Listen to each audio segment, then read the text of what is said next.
Good evening, everybody. I am Josh Spicer from GameWisdom.com, and tonight we are pretty much boogieing to the game Crypt of the Necrodancer. This is a game that was in early access for a while now, and it is finally out. And it's a very interesting game. This is a rhythm-based roguelike, and because it's so much of a factor is on its music, I'm keeping the volume a little bit louder than normal on these videos, so I may accidentally be screaming a little bit during this play. But you're going to see why in a moment. 1 second here.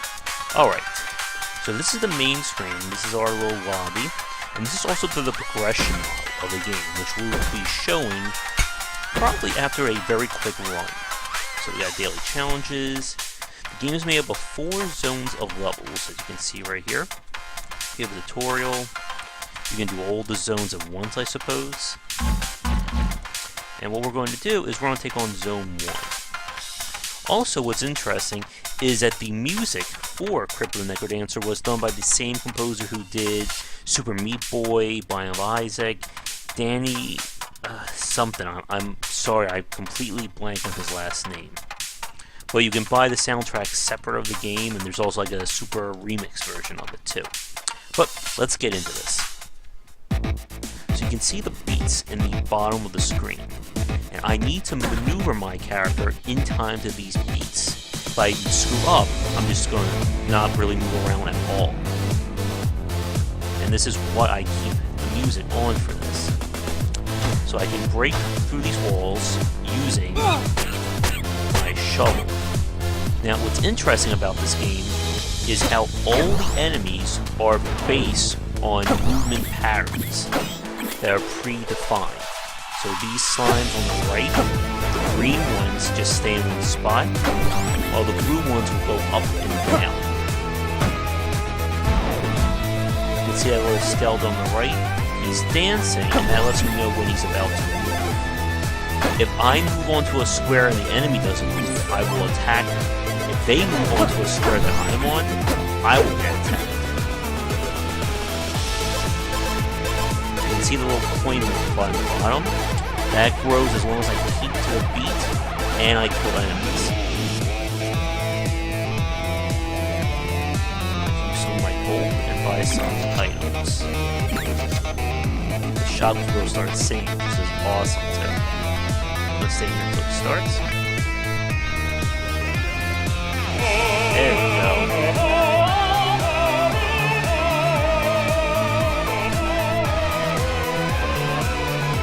Alright. So these guys are stuck, so I can just let them hit me. I've got a new weapon, the longsword, which increases my attack range, so I can attack them from a little bit more farther out.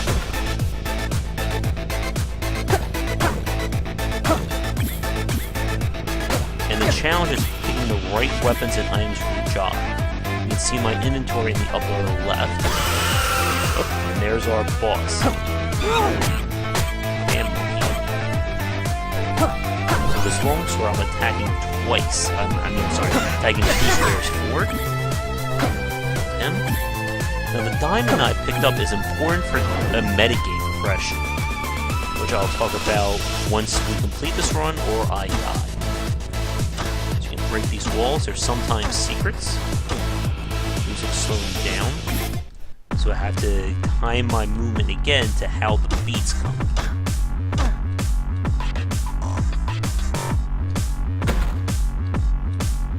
Okay. Skeletons. You can see the yellow or the golden slime moves in a square formation. And it gives the game almost a puzzle-like feel to it, as you have to figure out the best pattern for attacking these enemies, without getting yourself attacked in the process.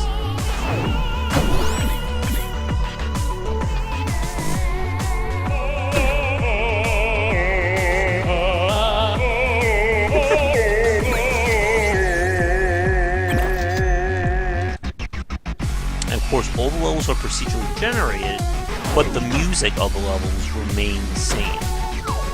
So this zone uses this same basic track, while later zones have different ones to listen to. I'm glad there's a little beeping in the bottom screen because I am just rhythmically challenged. There you go.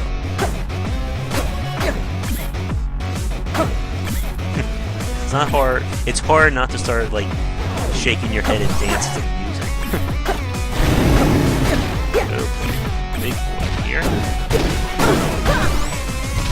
You gotta be careful. Enemies can do quite a lot of damage, and when your health goes out, you are dead. You can see I got a spell over there, and I got my items. Okay, next level of the zone. See, these green skeletons have more health, and then the purple ones have even more. I'm sorry, the black ones have more. Oh, I hear something big and bad coming.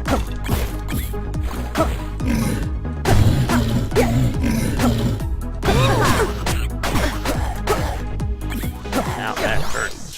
The monkey jumped on me and stopped me from attacking the other guys, so they had free reign to beat me up.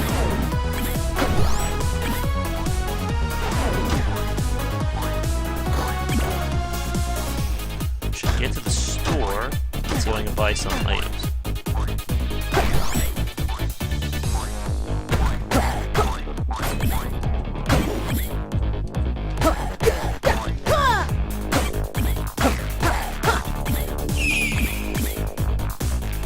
And your multiplier has a limit to how high it can go, but that can be enhanced through the metagame.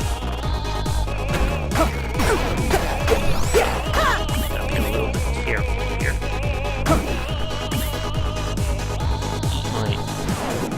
Right in there. It's a little hard to get items, use them while keeping to the music like this. Another diamond, good. I can also attack the shop, but that can cause bad things to happen.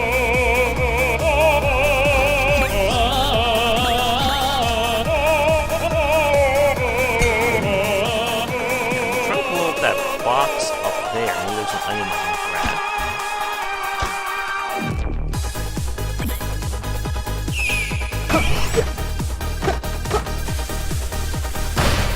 There we go. Got something, I don't know what it does. Okay. Where's that exit? If you take too long in a level, you will get booted out of it.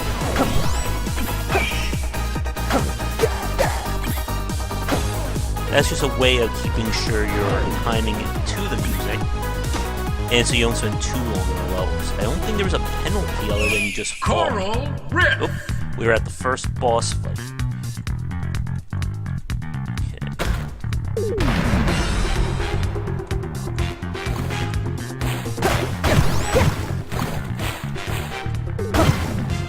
Gonna have to avoid enemies and attack them without them getting to me. With this two-hand weapon, or this two-range weapon, it's a lot easier to attack these guys.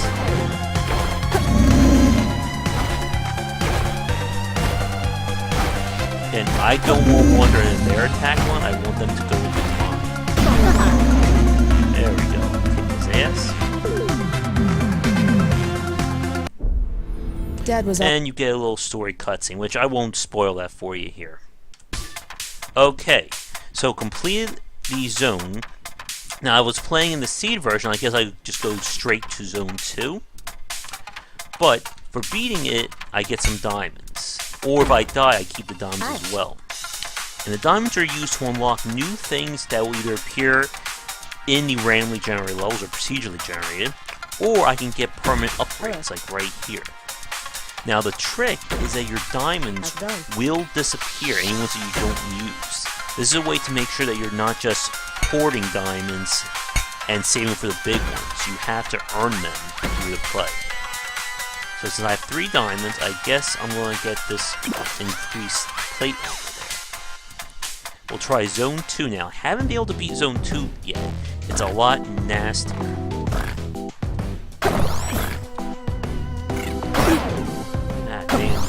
armadillo bastards.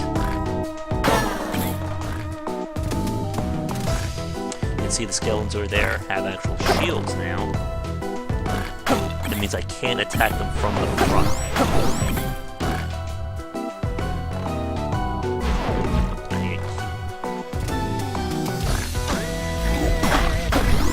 That was a decoy.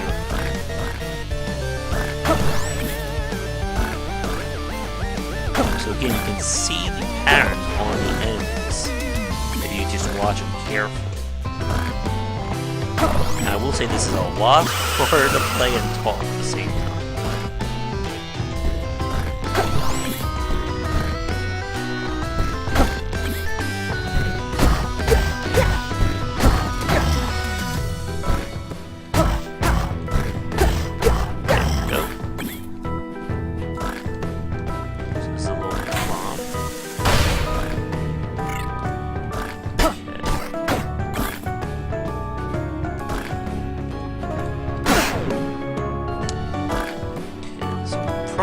It's sometimes hard to figure out their pattern without getting yourself killed. Okay, I missed the shopkeeper, so it's gotta be over here. And also, when you play on the higher up zones, you'll get more diamonds. So this is a way of rewarding you and sort of forcing you to play in the higher up zones to have any chance of improving yourself further. Oh, I hear them singing.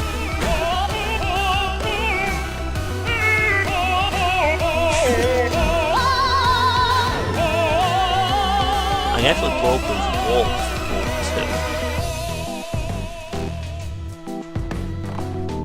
too. I am so about to die, by the way. I only have 1 health left. I love this longsword, though. Just getting the range is such a big improvement, especially when you suck at the rhythm like I do.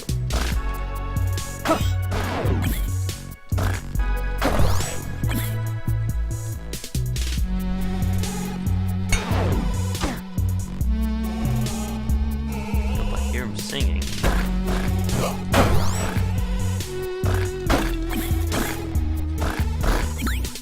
I got a free sword.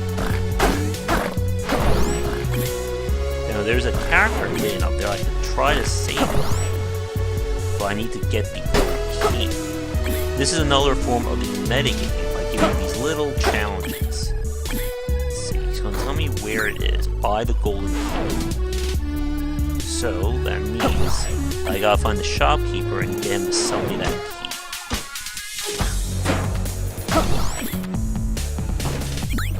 I hear something big. Whoa.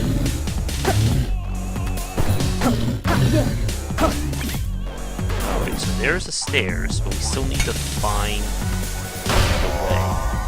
Found something. Sell one of your items? I don't know. I'll sell the show. I guess I don't really want to sell anything. Okay. These big guys, they move very slowly, which is good, but they just have a whole lot of health. Okay.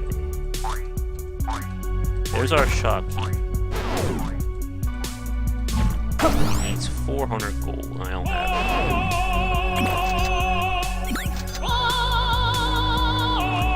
Could try killing him. You know what? Maybe I could. Oh, wait.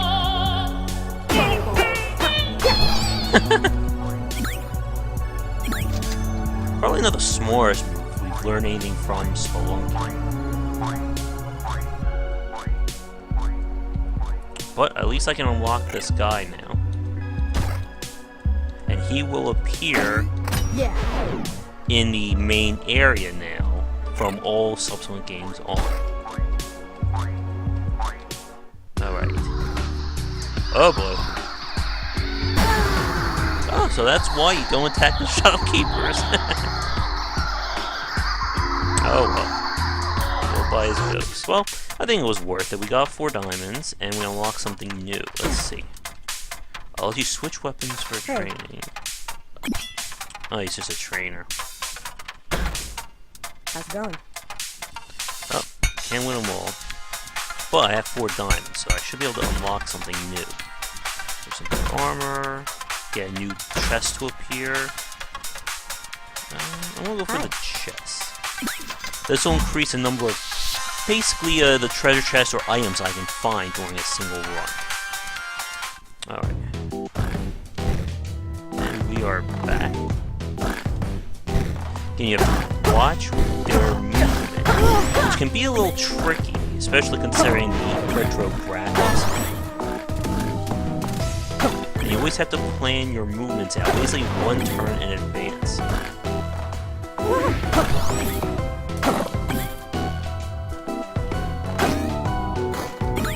That's some vision. Alright, we got another key.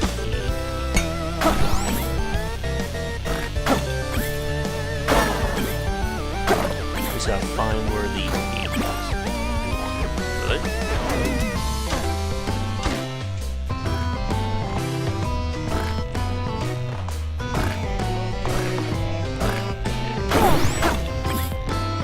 Diamonds are always welcome.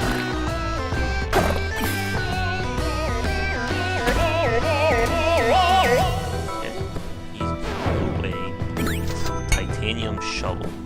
That will allow me to dig rocks.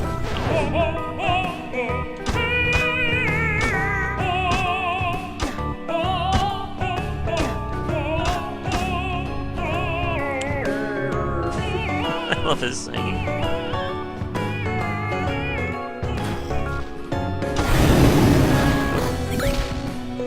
Something big.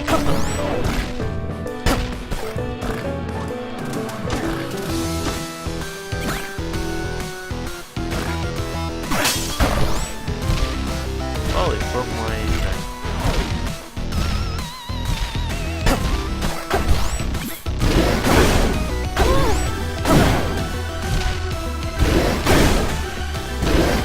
I don't know how you're supposed to kill that thing if it attacks you on its same movement turn. So I don't see how you can kill that thing without having like extra long range. That's part of the thing with this game being a roguelike.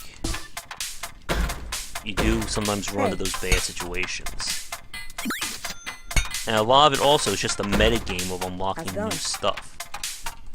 Eventually, you should be able to break ahead thanks to the items.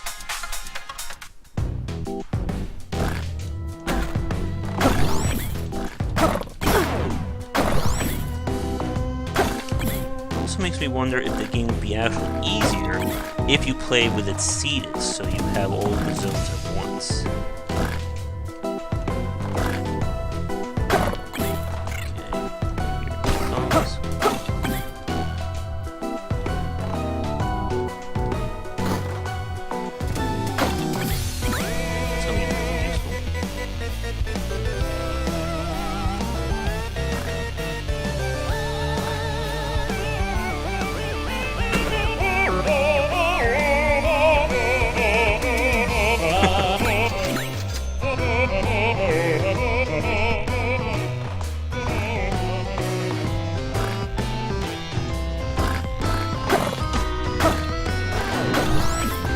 And the other thing is you can't stand still unless you get a specific item, or it will get rid of your beat to it. You gotta keep to the beat.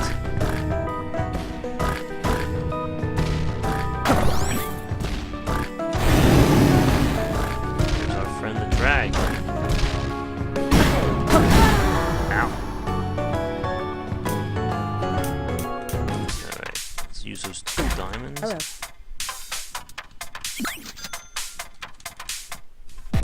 Actually, you know what? 1 second. I'm gonna head back to the lobby. We're gonna try the seated zone. I want to see what that does. Oh no, we do not want to do a dance pad. That won't be happening on these plays. Wait, dance pad mode easier?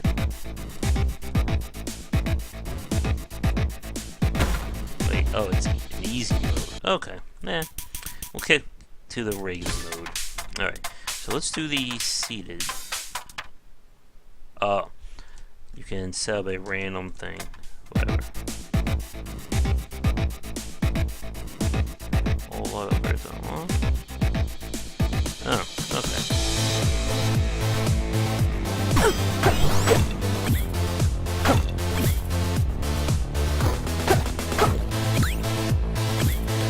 Sure, I'm not sure what that does.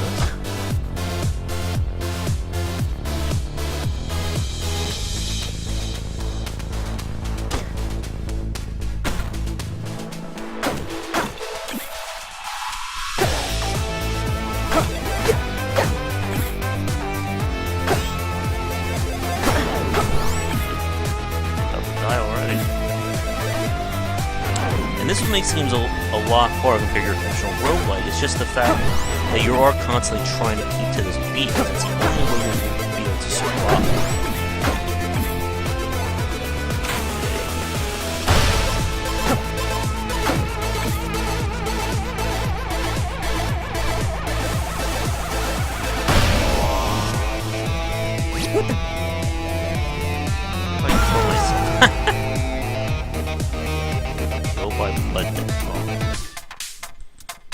Okay, and then there's also different characters you can unlock through play.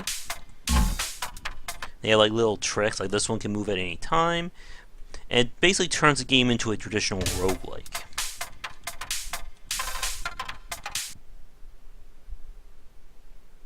Complete the whole story mode in one go. Okay. What's this? Beat all zones repeatedly without dying. Damn.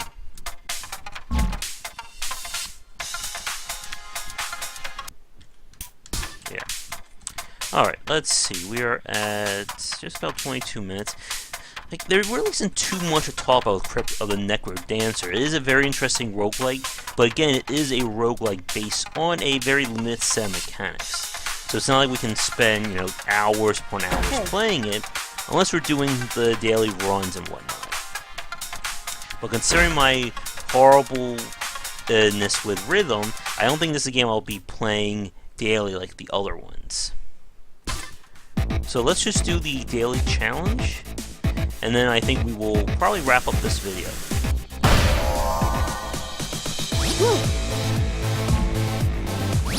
And a super shop. So just like Spelunky, you have a daily mode here.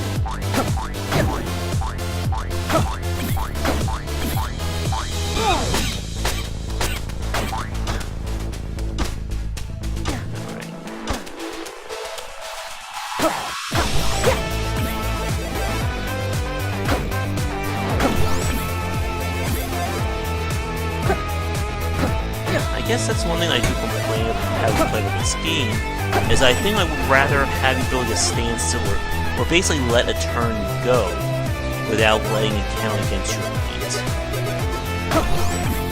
I know the developers did it this way explicitly so that you're forced to keep to the music.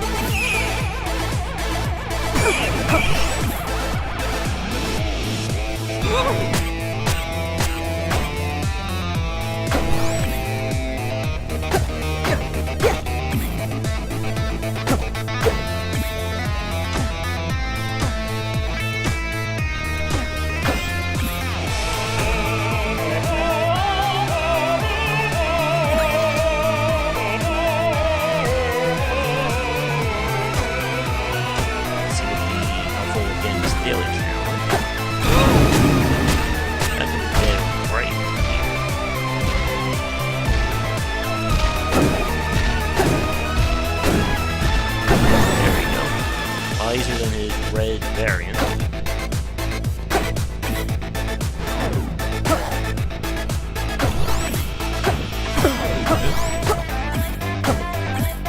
So yeah. Alright, next.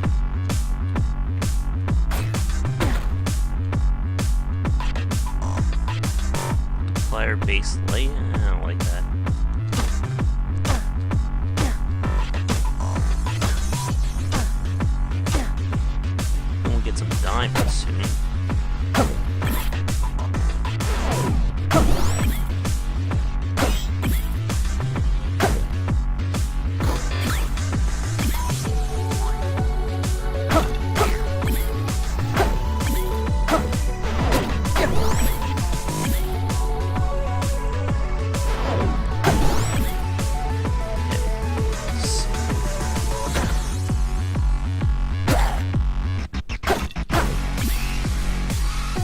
whenever you see those X marks on the walls, it usually means there's something hidden there, and you have to blow up or dig through it with a shovel.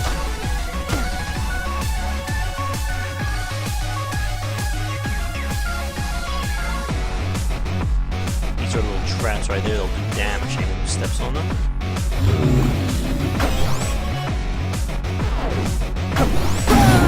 Ah, he ran right into me and killed me there. Alright, I think I'm gonna probably call it on this video. It's, as I said, this is an interesting game, but I think the added pressure of the music and limited mechanics does sort of rule it out of something I would like to play daily in the same way like Nuclear Throne or Spelunky, where there's enough variability that you really can make each run vastly different. This, it seems that it's more like a traditional roguelike, where if you don't find the right gear, you're still screwed no matter how great you are at the rhythm. But it's still a very unique game. Love the music and the soundtrack for it. So definitely check out Crypt of the Necrodancer if you're so inclined.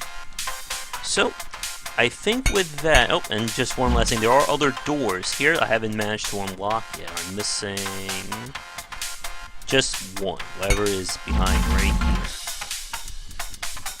here. Alright, so with that said, I'm going to wrap things up for this quick video.